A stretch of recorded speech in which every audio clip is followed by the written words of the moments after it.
Welcome to Elevating La Cultura podcast, a space where I talk with Latinas who are passionate about what they do and are willing to share that passion with others to change the narrative, especially for the next generation. Each season is centered around different topics, but all with a Latina perspective.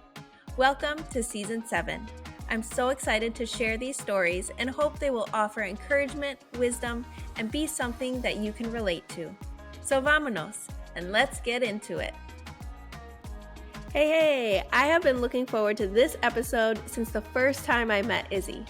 Izzy is the founder of Neuro-Yoga Institute training program as a 500 level licensed yoga instructor and over a decade of yoga practice. Her aim is to help individuals on their journey to achieve their best state of health through a connection of mind, body, and breath. Izzy teaches yoga internationally in Spanish, Italian, and English. She currently developed a program to increase yoga participation among the Spanish-speaking communities of Chicagoland. In addition to her yoga practice, Izzy is a plant-based chef and lifestyle supervisor. She published Vegan Milks in 2017 in Ecuador in both English and Spanish. Get ready to learn today with today's episode. Hi, I am so excited. This has been an interview that I've been waiting and wanting to do since we first met last year.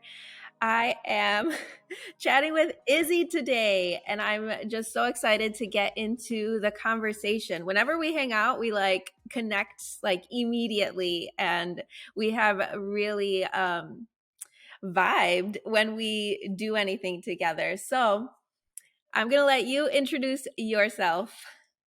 Hi, Karina. I'm so excited to be here. When you asked me to be on the podcast, I was so honored, really. I'm so excited too, as well, to be here. Yes, so hi, yes, my name is Izzy. I am a yoga studio owner and a yoga teacher, and I love to teach people how to breathe. Yes, I think that was one of the most interesting things when about your practice, the fact that you really focus on breathing. And it's one of the things that I was like, oh, this is different. And I really like the intention that you pour into the people that you work with. I'm sure we'll get into that a lot a little later, but I would love to start out with how you got to where you are now. What is the story that brought you to opening up your yoga studio? I like a lot of things in my life have been so wonderful kind of accidents. And now as I'm more in myself, more sure of myself, I realize that something that it's not I had a happy accident, but it's kind of, I think, being a woman, being a female in this world, we kind of think that everything in our life is just kind of an accident because we don't take a stance. And now I'm realizing I all along did know what I wanted, and so it wasn't so much an accident. But I came to yoga 20 years ago. It's so crazy to say 20 years ago because I still think that I'm 20. When people think about 40-year-olds, I'm like, oh my God, 40-year-olds. And then I'm like, I'm almost 40. That's crazy to me. I know, But same. but I ran the Chicago Marathon in 2005, I want to say. And of course, because I was 20 years old, I did not need to train to run the Chicago Marathon, right? um, so I signed up. At the time, it was still the LaSalle. That's how long ago it was. The LaSalle Chicago Marathon. And I ran and I finished 4 hours, 20 minutes. I was so happy. I crossed the finish line. I got my little medal. I was crying. And I was ready to go get pizza with my family because I was starving. I had just been running for 4 hours. I got into the car. I remember that. And then the next thing I remember is I wake up, it's Monday, and I'm on the sofa. And I was like, and where's the pizza? And my grandma said that I never made it to the pizza place. I got into the car and I knocked out. And my brother and my dad carried me to the sofa. I have no recollection of this. And I slept for the entire rest of the day. I woke up the next morning and I had some swelling in my feet and in my legs, but I thought, okay, this is normal. We went, got bigger size shoes. I went to school. I was in college at the time. And then I started to feel pain in my knee. Lots of pain. And I was like, okay, it's going to go away. 2 weeks, 3 weeks, a month, 2 months. And now it's like I'm a 20-year-old and I have like pins and needles in my knees. And I was like, I can't, like, oh my God, this is crazy. I ruined my knee. And I had a friend who said, well, why don't you try yoga? I heard like that helps. And I was like, yoga's like for old people, you know? But I was like, okay, fine, I'm going to go. So I went to a class with her, the hot yoga. I went to the class and it kicked my butt. Like I thought I was going to have a heart attack. And when I ended that class, I was like hooked. So I went every single day for 3 months, did not miss a class. That knee pain, it was gone.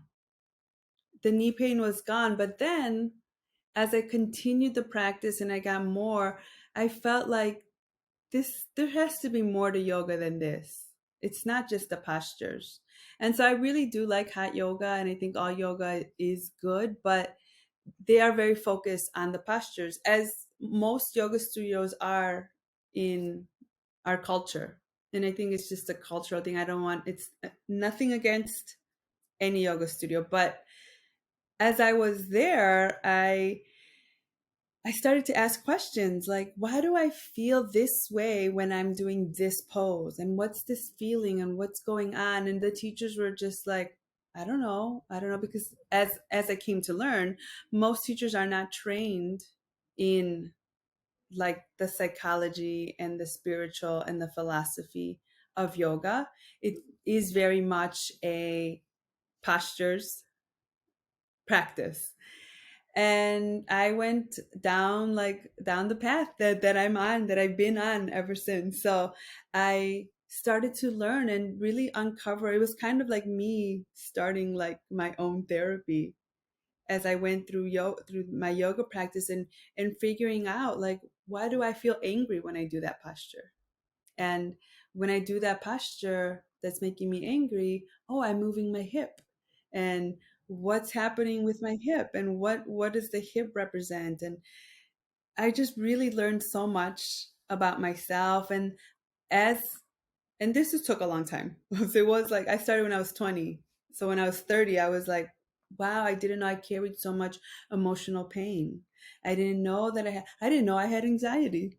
I had heard people say that they had anxiety, and I thought, me growing up in a very Mexican household where it's like you have no problems. If you say you have anxiety, you're weak. What's wrong with you? Depression, like that's you are very weak. And so I grew up very much thinking that way, like other people have problems, other people have anxiety, other people feel depressed, but not me. And as I went through my practice now, almost 10 years into the practice, I realized like, oh my gosh, I have anxiety and I do feel sad sometimes, and it doesn't make me weak. And there's all these tools that you can use to help yourself move from that space. I think you feel when you have anxiety and you're in that moment of panic, it's like the end of the world, and you feel like you're not going to make it out. Or when you're so sad, you feel like you can't, there's no way forward. And it's like, okay, but if I just breathe, I don't have to think about making it out, but I just breathe, somehow you find yourself like, oh, I did it. And as I started to do that, I wanted to know the science of like, why was just breathing working? And that's how I really got into knowing like the anatomy of our breathing, understanding that 80% of people are not breathing. So 80% of the people are not even living. We're not living. And then the other percentage, we are breathing right sometimes, but sometimes we're not breathing in the way that's most helpful for us. And once I learned that, I was like, I need to share this with everybody because I wanted to see the world happy and people living and knowing that there's more to life. I want to go back to what you said um, about how we may have grown up in a Latina household where we don't have any problems. Because recently I was thinking and talking with someone about how, like, when I think back to my childhood, it's like, oh, I didn't have anxiety. I was maybe a little stressed because I was in school and trying to do well, but I wasn't depressed. Like, is it now showing up in my adulthood? And why am I struggling with all of these things, like, mentally? And it's because we were taught to suppress all of those feelings and all of Mm-hmm. that anxiety for because we were taught that it was weak, that we just weren't being strong enough, that we just needed to like try harder to be happy. And Mm-hmm. that, oh, well, we didn't have it as bad as our parents, so we should be grateful for being in this place and we shouldn't be depressed about it.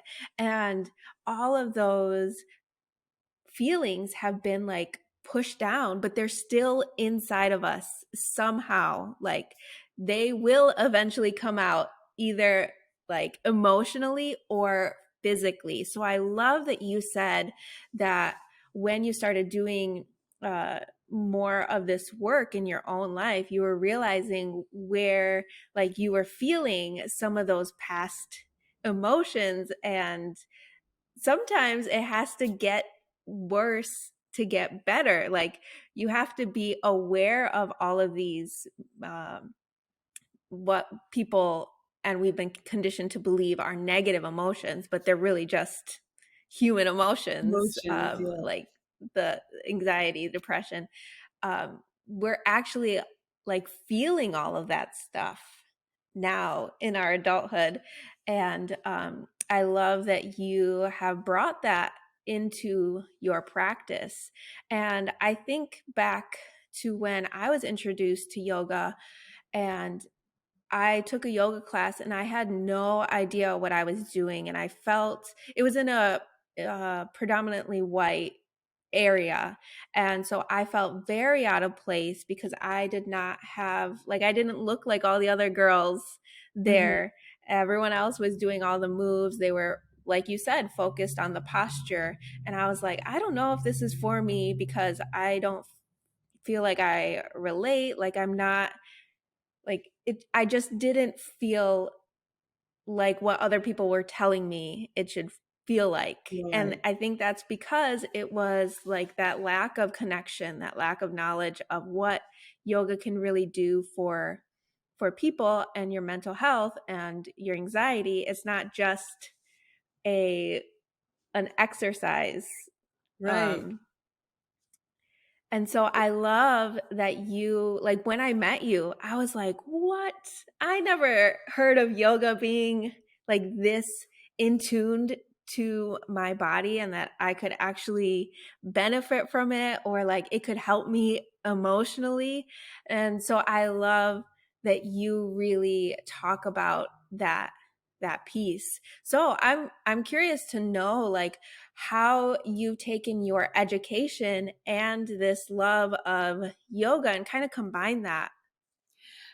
All right. Yeah. When you were talking right now about, you feel pain, you feel it one way or the other, right? And part of my education, I worked at the neurosciences. I worked at Neuroscience Institute at Amita, and I learned a lot about chronic pain.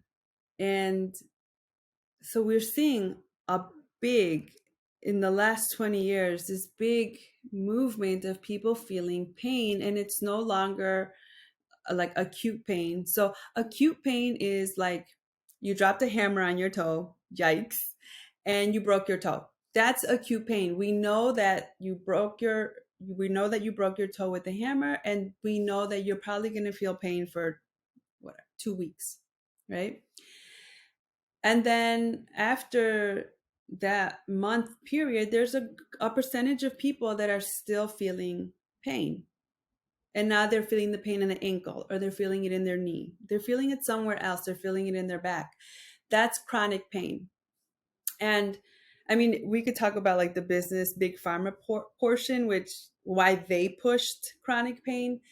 But when you think about us and how we suppressed our emotion, especially Latinos, like, we were told like you should be grateful because you have a better life. So we're suppressing these emotions, and we're always like living with, me duele la rodilla, sometimes, my knee. It's when it's raining, or when it's too hot, or it's too cold, it's too this, my knee's hurting me. It has nothing to do with my emotions. But because I was learning everything about chronic pain, and we're understanding that chronic pain has a lot to do with emotion, it no longer has to do with you hurt yourself and now that you're feeling pain. It's something else that's making you still feel pain. And what we know about the nervous system, and how it just is always looping back. Your body is going to wants to get paid attention to. It's like a child, right? Mommy, mommy, mommy, mommy, mommy, mommy, mommy, until you listen. And that's how your body is. And so we say, oh, it's just my rodilla, it's just hurting me, you know how it is, and you just think I'm going to live like that forever. And so I took that knowledge, and then I took what I knew about yoga and breathing, and how your breathing really controls your nervous system. And if you can come down to a space in your nervous system where you feel safe, your body will start to repair itself. And that's when those emotions will start to come out. And somehow you realize, hey, my knee doesn't hurt anymore. And my knee was hurting me for years. And now it doesn't hurt because I was able to realize that I was holding pain on that wasn't letting me move forward, right? I was being too prideful and saying that I don't have any problems. Um, and I was just like, yeah, being able to connect that. But also I found myself that I had the knowledge, I had the scientific knowledge, I had the yoga knowledge, I had gone through the really hard, excruciating work of healing myself, and not saying that I'm healed, but starting the journey, because it's forever, right? Um, and I was like, you know what? I'm going to start sharing this, and I was sharing, it with the doctors that I was working with, who I appreciate so much. But I was working with a group of people who could afford this knowledge, and they had they were loving it. They would be like, "Oh my God, like I love the way you teach, and you're right. My knee doesn't hurt, my back doesn't hurt." But there was something in me that was like, "Of course, a doctor could afford this," and it's what you would think. You would think that someone who is of that economic status would have a good life, right? Because they can afford to have a good life. And that's when I started to be like, I want people like my grandma, or I mean, thankfully we grew up middle class, but we didn't start middle class.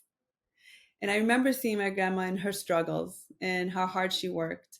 And I started thinking, I want someone like my grandma, when my grandma was struggling, could use this knowledge. If they had this knowledge, if they knew that they could breathe, if they knew that their emotions mattered, if they knew that that knee that's been hurting, or that back that's been hurting for more than a month, is not because of something you're doing, but something that you're feeling, imagine how they could feel better. But then their children and their grandchildren, like, it's just going to change. And I was like, that's what I want to do. I want to help my community. I want to help that. That's where I want to be. And so I left the hospital. I stopped working with the doctors. I still work with them, but as a consultant now, and not just there. and that's how I opened the studio. And I've been blessed. I have a wonderful family who supports me, and I opened up the studio, and I made sure to be in an area that was accessible to all and that I could afford to offer the courses for $10. Yes. That okay. Bing, bing, bing. um, and uh, being there and starting and having people come in, and in the beginning it was like hard because you would say yoga, and I had a lot of people that would come in and be like, well, this is not how they taught me yoga, or they were getting free yoga somewhere else, and that's not how they heard that it should be. But I knew what I was doing.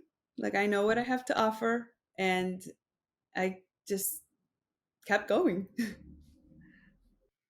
Yeah. So, how has your practice evolved, and what is different in what you offer? Like when someone says, like, "Oh, that's not the yoga I know." Like, how is your practice um, different, and maybe like how is your practice inspired by your Latinidad? First of all, if you're gonna walk into the studio, you're gonna hear me speaking Spanglish. That's one thing. And I love that about the studio, because we have students who only speak English, and then we have some students that only speak Spanish, and then we have a lot like me and you who we're speaking English, Spanish, Spanglish, it's all mixed.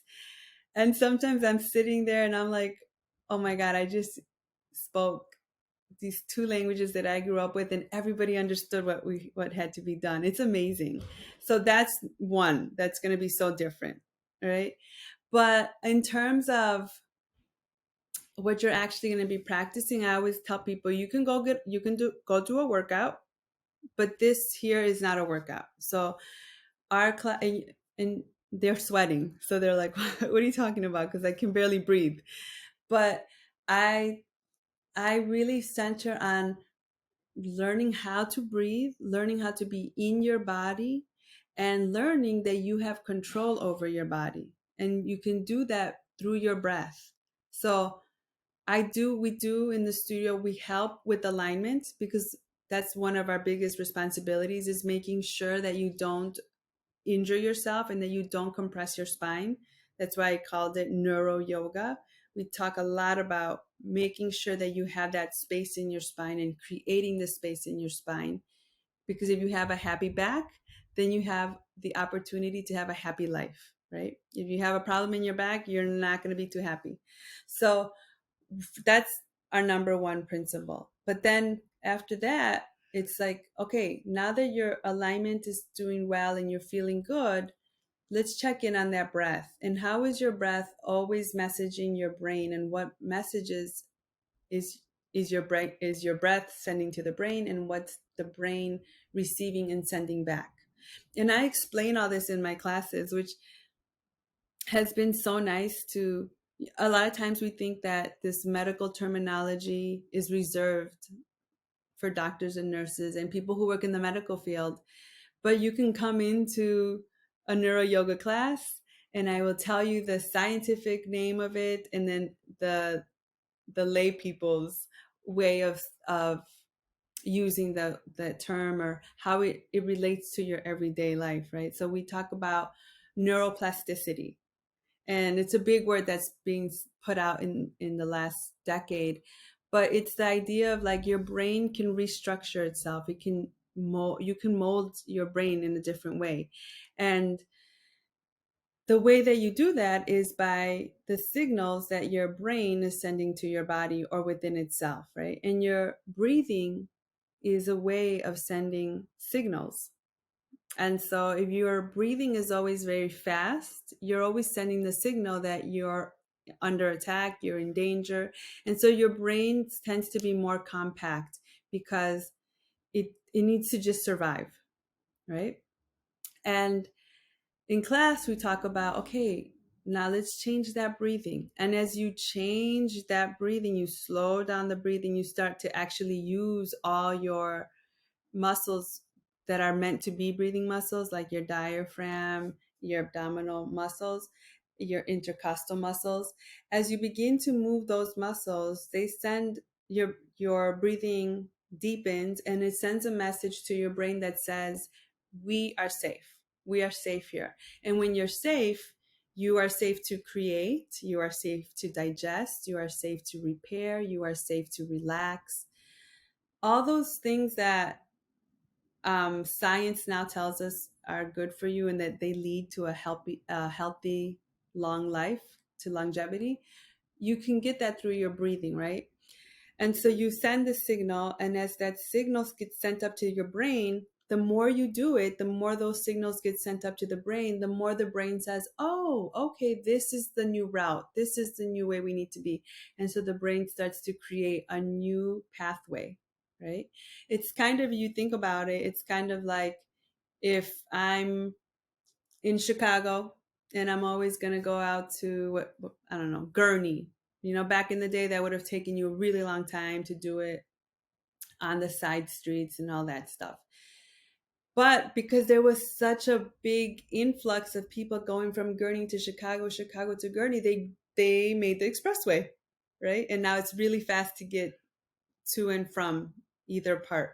That's the same thing that's happening in your brain. In the beginning, it might seem like this is hard. I don't really understand what she's doing, and it's because the brain is it's starting to slowly send that message. But the more you do it, the brain says, "Oh, this is what you want me to do." Okay, and then it changes. So that's the neuroplasticity part, that it starts to change, and it starts to make that pathway so easy. So then it becomes your default, and one day you wake up and you're like, hey, I'm not doing that fast breathing. Hey, I feel okay here. I feel safe. Hey, I can create something. Hey, I can create my yoga studio, right? And and that's how it works, and that's what we do in studio. That's what's so different about our studio, our classes, than any other yoga studio. That is so fascinating, and it gets me excited because when I've grown up, and like a lot of first gen, second gen have grown up with this mentality that we have to always be working and we always have to be putting something out, and we always have to be striving for something. It doesn't leave room for our bodies to rest and really connect with ourselves, or like our brain doesn't have time to connect, or we feel that we don't have time to slow down and um, focus on breathing. And sometimes I will admit that I am scared to slow down, because then that means that I have to think about what is stressing me out or what is causing me to feel down or bad about myself. And so I love that you really um, promote this lifestyle, and you talk about the importance of it for your health overall. A lot of times we just push through until something is wrong or we are injured. And I love that you say, like, you should start this practice. Like, this is something we all need to be aware of and be focusing for ourselves. So I just, like, I get so excited whenever I hear you talk about it, because I could just feel the passion and the intentionality be in your work, because this is so unique. And like, I have never heard anyone talk about yoga and this practice the way I've heard you talk about it. And I think that's why I connected with you like right off the bat, because I'm like, I can see the heart, and I can see how you've been intentional about like teaching this to your community, because it is like, so it can be so impactful for our cultural identities. But what biases or assimilating ideas have you had to work through in your practice and as you're building this? Um, I mean, there's so many things that we have to like breakthrough on so many like levels, like even the fact that it says, yoga. And I see my students and I tell them, okay, we're going to do this posture. You've probably seen it on a magazine cover, or you've probably seen it on Instagram. And it's always a thin, white, blonde hair woman doing the posture, right? Um, and when I'm describing to them or the posture that they're going to do, they I think we have this idea of like, well, I don't have the long legs. We think that it's just like that body type, right?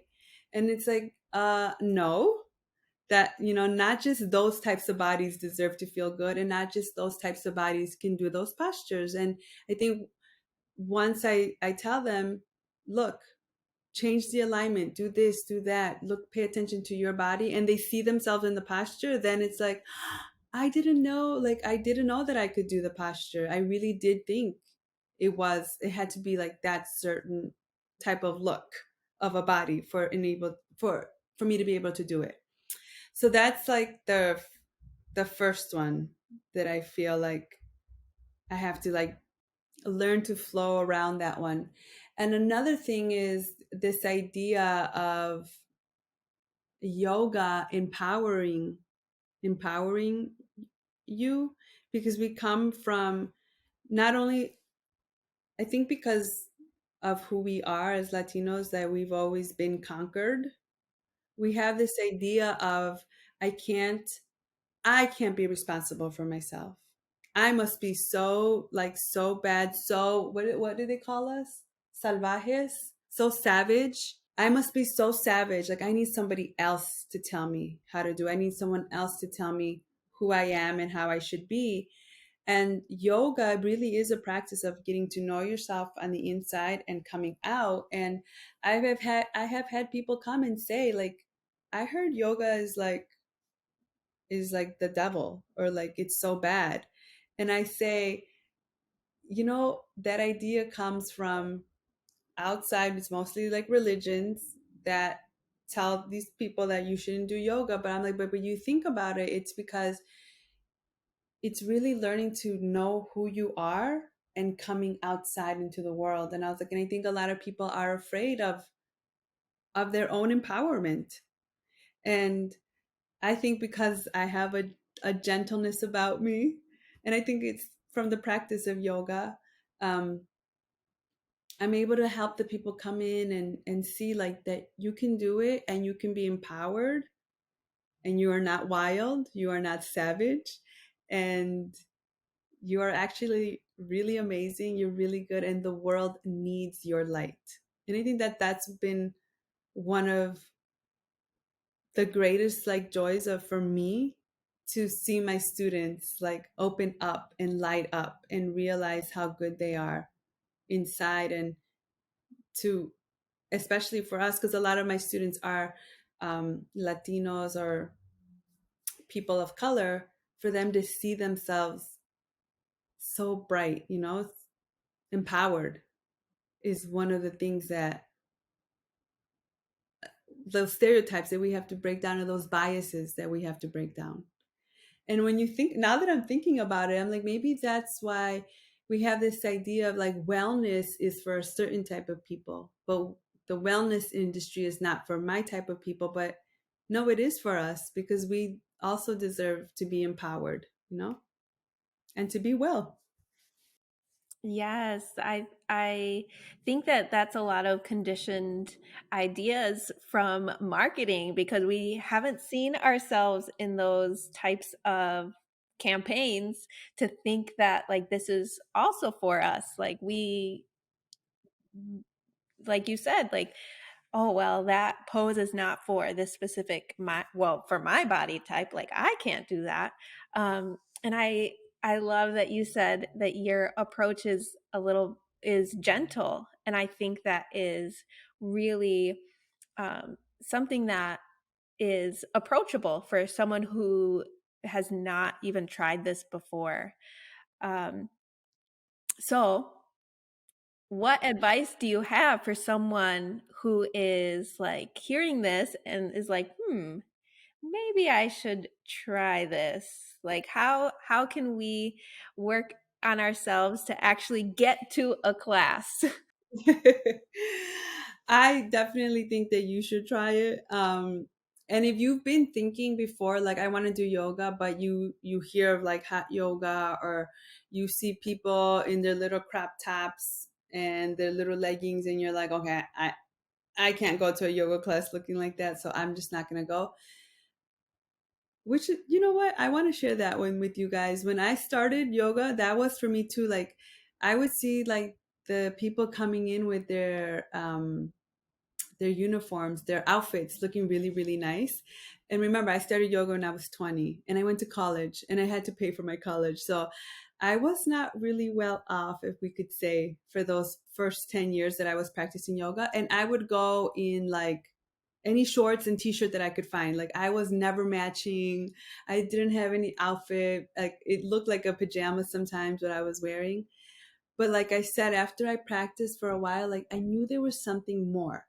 And that's what I want like you to know. If you're listening and you're thinking, I want to go, but I don't have the right outfit, there is no right outfit for yoga. You, as long as you are comfortable and you can move, no jeans, you can come to the studio. You're gonna like the only person you have to fit in with is yourself. That's the thing about yoga. You just have to feel good with yourself. So if you feel good enough to put on some comfortable pants and t-shirts, come into the studio. If you're thinking, but I don't have a yoga mat, I don't have blocks, I don't have bolsters, the studio has it. That's the great thing about neuro yoga. Neuro yoga has that for you. um, and if you think, but my foot really does hurt or my knee really does hurt, I can't do the posture, that's okay, because I'm going to show you how to breathe. And that's, as you get into the practice, you realize the most important thing and the most valuable thing that you have in this life is your breath, right? You came in, and in order to live, the first thing that you did was take a breath. And that's what I want to invite people to do, like come to the studio, take a breath. That's all you need to do. I love it. I love it. I know we are recording this at the end of like Q1, so we are in March. But what are your big goals for the year? What can we look forward to? I'm looking forward to growing the studio. I'm really wanting, and it is growing. So thank you everybody who's coming, but I want more people to come so that we can get a bigger space so that we can really see us. I mean, you've seen our space. Sometimes people are like, I didn't know there was a yoga studio here. And it's like, you're right. I think that we, neuro yoga, deserves a space, a bigger space for more people to come in. I want to be able to make more connections and work with other people who are just as passionate about empowering our community and bringing wellness into our community and showing our people that they have the power, right? So I look forward to working with those types of organizations and having the space to hold our community. That's really a big one that I'm working on. I'm excited for you. And what advice would you give to the next generation? Oh my gosh. Talking about this all makes me emotional because this is some I as you keep saying, like I'm so passionate about it. I really, really am, because I I feel that through the practice of yoga, and my practice of yoga is how I was able to find myself. And that's just the message that I hope that everybody can receive. And if you're feeling like you can't hear yourself, you can't find yourself right now, at least be in a space that's helping you to foment that, and that's what I want to say to the next generation. Like, if you feel your spirit calling you, do what your spirit is calling you to do. That is what is going to make you light up. That's what's going to make you happy, but it's also it's what the world needs. It really is. What your spirit is calling you to do is what the world needs. And for the people who are feeling like I was at 20 years old, like there has to be more than this, but you're not quite sure yet what that calling is, or you're not quite sure that you can hear it, but you're not really sure of yourself, start your yoga practice, because that's going to really help you to open up and shine. And like I always tell my students, it's not only just for the next generation, because you are never too late, you're never too old, and you're never too sick to start again. I love it. And I think that's a perfect way to wrap up this episode. But before we do, why don't you share where people can find you? Okay, thank you so much, Karina, for having me and giving me the space to talk about what I love. And yes, if you guys are interested in coming to the studio, we are in the Midway area. We are in Garfield Ridge, 6457 West Archer. And you can find us on Instagram at Neuro-Yoga INST. You can also follow me on Instagram at Izzy_Gandarilla. And I'm not, it's the same on Facebook. It's the same on Facebook, but I'm almost always posting on Instagram. But again, if you are thinking, I want to do yoga, just come into the studio. And you can also go on the website. You can find out our schedule there at neuroyogainstitute.com.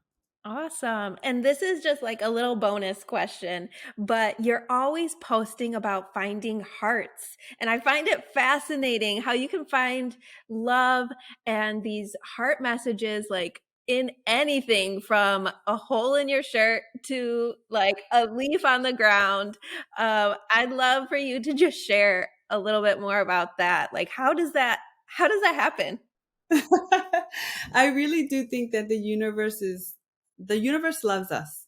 Uh, I I believe that to my core, and I think that sometimes, like you say, we get messaging, whether it's through marketing or maybe through culture, we get messages of like we're not good enough, and I started, that deep knowing in me was like, no, the universe does love me, and what you think is what you see. And so I started to really think the universe does love me. And what did I see? I see the love everywhere. You're right. I see the hearts everywhere. And I like to share them because I know that just like how I used to feel, there's a lot of people like that, because I'm not the only one that grew up this way. So I like to share it so that people understand or know that the universe, that you are loved. I love it. And every time I see you post on Instagram, I'm like, oh my gosh, another heart for Izzy.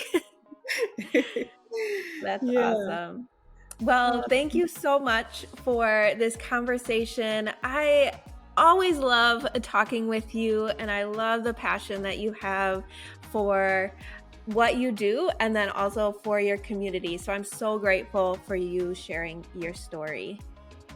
Thank you so much, Karina. And the same to you. I can see how passionate you are about elevating us all and your community. And I think that that's what a big thing that unites us, or that we vibe on. And I want to thank you too for allowing me to have this space today. Thank you. And for everything that you do.